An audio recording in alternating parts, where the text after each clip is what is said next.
Oi, gente, tudo bem com vocês? Tô devendo uns vídeos aqui pra vocês, mas é porque eu tô doente, então eu peço que vocês tenham um pouquinho mais de paciência, tá?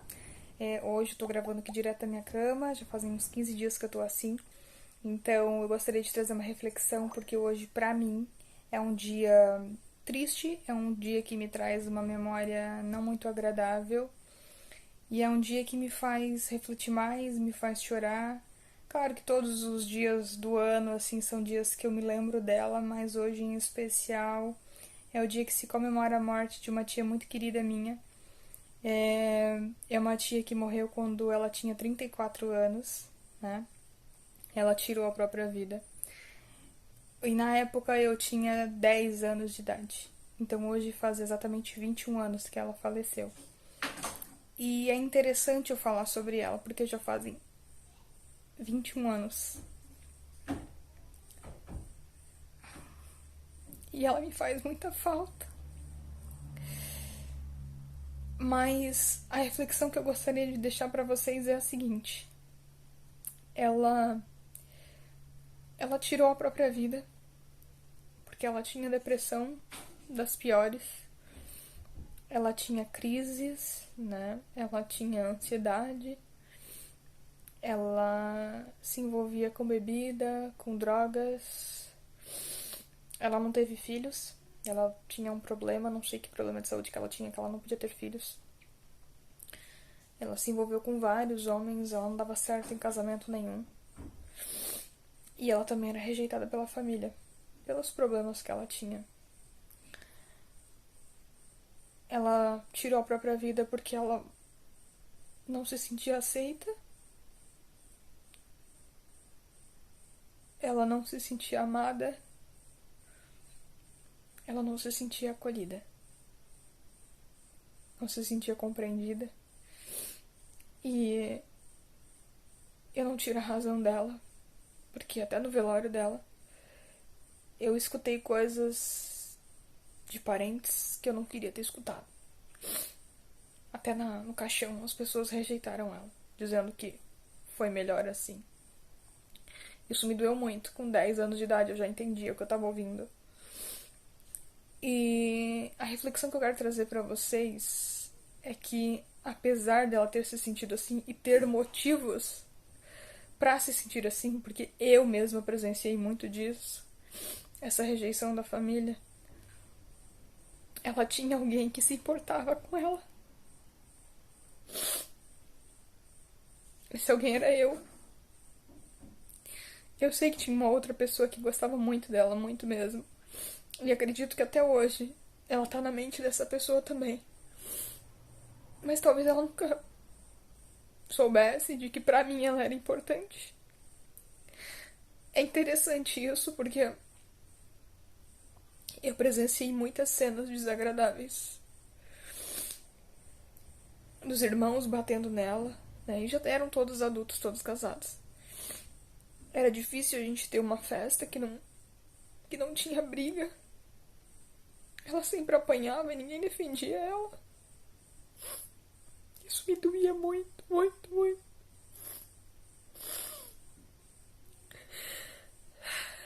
Só que nos ataques de crise que ela tinha, ela derrubava tudo, né? Teve um ataque em específico que ela fez. Ela quebra tudo dentro de casa. E nesse dia eu já tava dormindo. A família inteira acordou e eu sempre tive um sono muito pesado, eu não me acordei. Os vizinhos que moravam mais longe escutaram o grito dela, vieram pra rua pra ver o que estava acontecendo. Ela começou a quebrar tudo dentro de casa. Todo mundo saiu de dentro de casa e ficou só eu com ela. E eu não vi nada. Não, nem me acordei com o barulho que ela fez.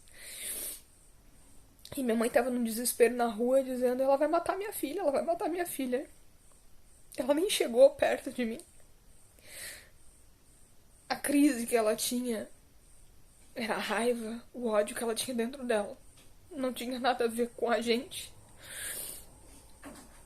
Com os inocentes, eu quero dizer, com as crianças. Ela tinha percepção do que ela fazia, entende? Ela não era louca. Uma pessoa desequilibrada. Minha mãe, na época, chegou a ter 3 empregos que eu me lembre. E eu nunca via minha mãe. E quem cuidava da gente era ela. Ela sempre foi um amor de pessoa com os sobrinhos, sabe?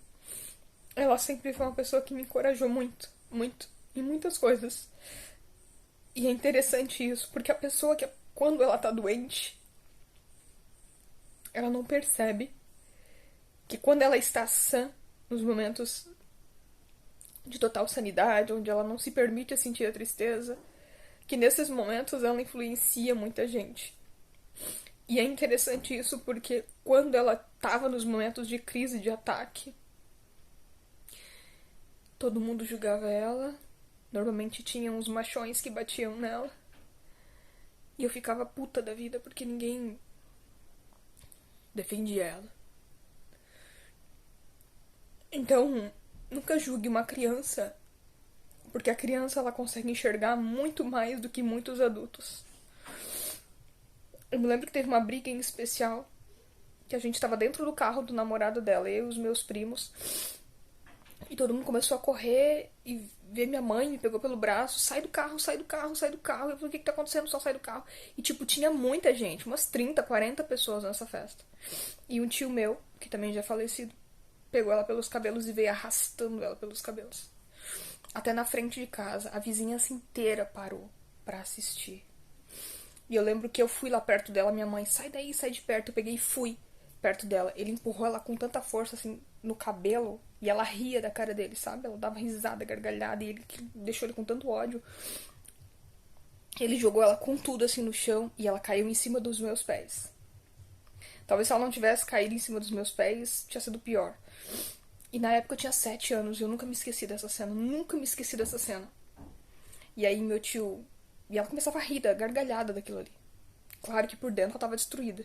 Mas ela queria provocar o meu tio, né? E aí eu lembro que ela levantou e continuou rindo. E ele foi pra bater nela. Eu não lembro se ele deu um tapa, se ele deu um soco. Eu sei que foi algo assim. E aí todo mundo esperou primeiro ela apanhar. Eu falei, para de fazer isso, alguém defende ela. Eu lembro que eu gritei. E aí alguém separou a briga e parou. Primeiro todo mundo ficou assistindo. Depois que eu tinha espancado ela, todo mundo parou. Eu nunca enxerguei esse lado que as outras pessoas enxergaram nela. Nunca. Eu sempre vi uma pessoa muito sofrida. Ela tinha um padrão assim que ela seguia, que ela fazia assim. Ela sumia por uns tempos, 1 ano, 2 anos. Ninguém nunca tinha notícia dela. Às vezes a gente chegava a pensar que ela tinha morrido e tinha sido enterrada como de gente. Porque naquela época não tinha celular como hoje, a gente não tinha esse contato que a gente tem hoje. E de repente ela voltava como se nada tivesse acontecido. Chegava sempre com gente com ela, de carro. E vim fazer uma visita e tal. De repente ela sumia. Todo mundo se acostumava com a presença dela e ela sumia de novo. Pra mim ela fez muita, muita diferença na minha vida. Muita. Quando ela sofria, eu sofria junto. Ela tomava remédio pra dormir. Pra um monte de coisa. Pra ansiedade. Ela dormia demais. Ela ficava 24 horas direto dormindo. E o que eu quero dizer pra vocês sobre essa história dessa minha tia que tirou a própria vida é que, por mais que você que tá me assistindo hoje aí do outro lado da tela, por mais que você tenha depressão, tenha algum tipo de doença, e você acha que você é rejeitado pela sua família, por alguém, saiba que sempre, sempre, mesmo que você não saiba, mas sempre vai ter alguém se inspirando em você. As pessoas são assim mesmo, elas são orgulhosas. Elas não falam o quanto elas nos admiram. Eu falo isso de pessoas próximas. Tem gente que não fala. Isso dói às vezes, dói e machuca. Mas tem pessoas que nos admiram e às vezes não tem tanto contato assim com a gente também. E também tem orgulho, às vezes acha, mas se eu falar, ela às vezes não vai gostar, ou vai achar que eu tô dando em cima. As pessoas às vezes têm muito receio pelas dores que elas já passaram na vida delas. E elas, infelizmente, só percebem o quanto o outro é importante depois que a outra pessoa morre, né? Eu, graças a Deus, não tenho mais isso. Quando eu amo, eu falo. Eu não tenho vergonha de falar. Pra minha tia, eu sempre disse que eu amava muito ela. E é incrível como os anos passam e ela continua aqui, na minha mente e no meu coração. 21 anos se passaram e parece que foi ontem. Foi pouca gente no enterro dela. Foi até feio assim de ver, sabe? Foi muito triste. Mas eu chorei muito, eu senti muito a falta dela, muito. Eu me lembro que na época quando ela faleceu, eu comecei a ter medo de ir até no banheiro sozinha. eu tinha medo de morto, né? E aí eu me lembro que, sei lá, uns 10 dias depois, mais ou menos, foram uns dias depois que ela morreu, ela veio em sonho pra mim e falou assim: não precisa ter medo. Eu nunca vou te fazer mal. E depois daquele dia eu nunca mais tive medo, sabe? Porque eu percebi que a pessoa quando morre, ela não faz mal. Ela poderia ter me feito mal quando ela tava viva, quando ela tinha aqueles ataques, ela nunca me fez. Por que ela me faria depois de morta? E por quê? Justamente pra uma pessoa que admirava ela, entende? Ela nunca ia me fazer mal. E depois daquele dia eu nunca mais tive medo. Eu só tive saudade. Muita saudade eu tenho até hoje. Porque ela foi uma das poucas pessoas que me acolheu. Eu tenho certeza que se ela estivesse aqui, ela teria evitado muita coisa, porque ela é o tipo de pessoa que defendia a gente, sabe? Ela atacava todo mundo pra defender a gente. Então, ela me faz muita falta. Ela poderia estar comigo no parto do meu filho. Ela poderia ter feito muita coisa junto comigo, mas infelizmente ela não tá. E as pessoas às vezes deixam de ver, deixam de perceber o quanto elas são importantes. Pode ter uma pessoa na face da Terra que se importa com você, mas já é o suficiente.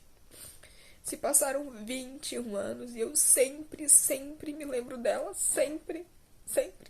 Sempre mando boas energias pra ela, muito mais do que para os outros, porque por mais que eu tenha passado pouco tempo de vida com ela, foi tão marcante a presença dela na minha vida que pra mim foi o suficiente.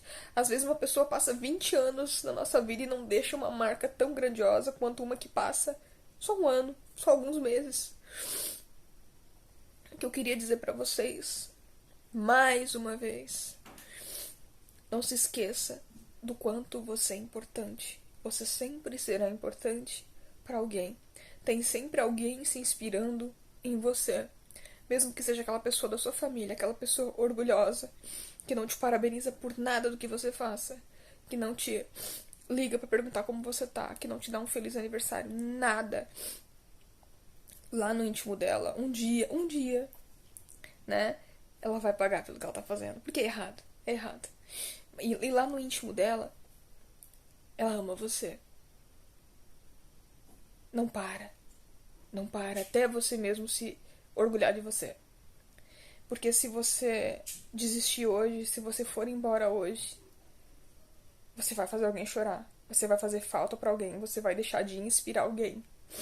E quanto mais você se comunica, mais você deixa a sua marca, mais você brilha.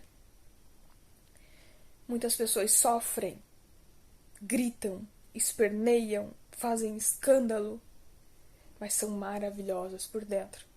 Essa minha tia era uma delas. Dentro da família, ela era vista como a louca, retardada, que fazia confusão com todo mundo. Eu não enxergava ela dessa forma. Ela tinha um coração enorme e eu conseguia enxergar esse coração. Ela me falava cada coisa, assim, que às vezes eu pensava: ai, tia, como eu adoro conversar com a tia. A tia me entende. Eu sei, meu anjo. Eu já passei pelo que tu passou, meu anjo. Ela sempre chamava de meu anjo. Beijava, me abraçava. Pode deixar, não vou contar pra tua mãe, não. Não vou contar, meu anjo. Entende? Tem gente que grita, esperneia, mas tá ali pedindo ajuda, é um grito de socorro. E tem gente que faz maldade no silêncio. As pessoas, elas criam um padrão sobre as outras pessoas que é errado. Nem sempre quem grita é ruim. E nem sempre quem tá quietinho é bonzinho. As pessoas têm o hábito de deixar marcas profundas nas outras. Marcas boas eu tô falando. Com o simples fato, o simples gesto, o simples modo de agir, de pensar, que é diferente das outras pessoas, que chamam a atenção da gente, que cativa. O vídeo era pra ser 3 minutos, já tá quase 15. Eu começo a falar uma coisa, começa a vir outra, começa a vir outra. Eu queria dizer pra vocês o fundo do meu coração, aqui. Você já deve estar acostumado a me ver chorar, porque eu sempre choro. Essa sou eu. Eu não tenho mais vergonha de chorar, de ser quem eu sou. E o que eu queria dizer pra vocês é que muitas vezes a gente se entristece. A gente tem mágoa. A gente acha, se eu morrer, o Roger batendo na porta. Se eu morrer, não vou fazer falta pra ninguém. Se eu morrer, acaba tudo. Acaba tudo, eu não consigo fazer nada. Eu sou imprestável mesmo. Eu sou inútil. Não pense que se você morrer, acaba tudo. Nós vamos para um outro plano imaterial e lá a gente vai ter que acertar as nossas contas. Lá vai ser muito pior do que aqui, porque lá a gente vê muitas das más escolhas que a gente faz. Lá a gente vê muitas coisas que a gente deixou aqui que foram inacabadas. A gente percebe o quão a gente seria diferente, o quão a gente faria diferente se a gente estivesse aqui ajudando outras pessoas. E lá realmente não tem pra onde correr. Tive que dar uma paradinha, o Roger entrou aqui pra falar comigo. Mas o que eu queria dizer é isso. Que vocês não se percam. Não se deixem abater pelas rejeições. Nem sempre a gente vai ter o carinho de quem a gente gostaria de ter. E como dizia Clodovil, ele dizia assim, eu tenho raiva de pessoas que ficam correndo atrás de quem não gosta dela, sabe? Isso é ser muito do idiota. Eu achava muito legal a forma como ele falava. E se fosse a minha tia aqui, ela falaria a mesma coisa. Ela tinha um jeito meio irônico de falar. E ela diz, idiota, besta, né? Pra que fazer isso? Vamos deixar de ser besta. Vamos deixar as coisas pra lá e vamos viver o que a gente pode viver. E vamos parar de se importar muito com o que os outros pensam. Vamos parar de se preocupar com o que os outros pensam de ruim sobre a gente. Vamos nos preocupar com quem pensa coisas boas sobre a gente. Com quem tá lá olhando, admirando tudo que a gente tá fazendo. Você já parou pra pensar que uma falada sua, uma atitude sua, fez com que alguém não tirasse a própria vida? Já parou pra pensar?